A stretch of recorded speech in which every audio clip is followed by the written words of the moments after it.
The exciting thing about Harley-Davidson is that passion and emotion doesn't really lose its impact. I feel today the way I did when I was a teenager.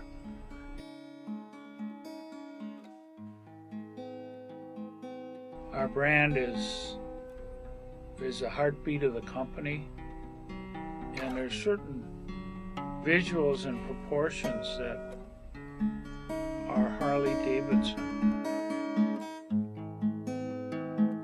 Diversification, I guess, is part of the magic, because Harley-Davidson's appeal to a wide range of age groups and people around the world.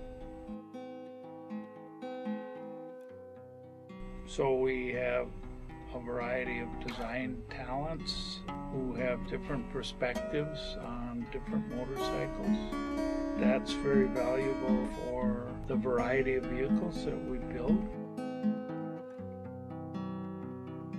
My history comes from cars. I got roped into cars from my dad. I think my dad was the mechanical side of the recipe, and my mom was the artistic side of the recipe, and she was a painter, and my dad was a hands-on guy. And I rode my first bike when I was 4. It was a JR50, and I rode it before I could even ride a pedal bike.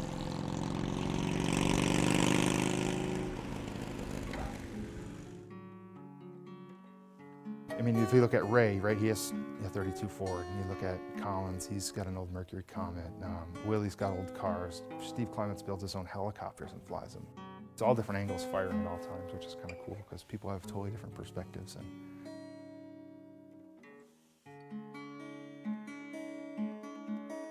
And my passion, it obviously comes from influences from hot rodding.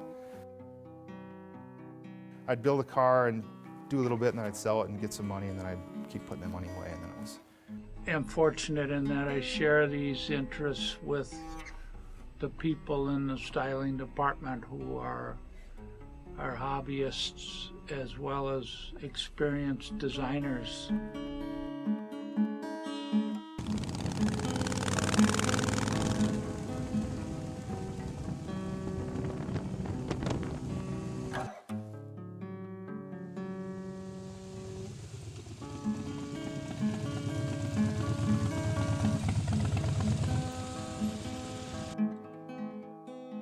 A bike is a combination of just a bunch of parts put together, right? There's no cover, there's no shielding or nothing, so you have to make all those parts kind of work together in harmony. So by going to the museum and looking back at historical stuff, I kind of try to carry that through in my bike that I'm building and in the bikes that I'm working on here. It seems like for me, the more you strip off, the better, and that's one of the bases behind Blackline, is to, view down to the bare bones and just strip off as much as you can and still make it legal. And when you're all done with this, all these bits and pieces, you gotta have a beautiful sculpture going down the road that looks good, feels good, sounds good. That's what we're all about. Right.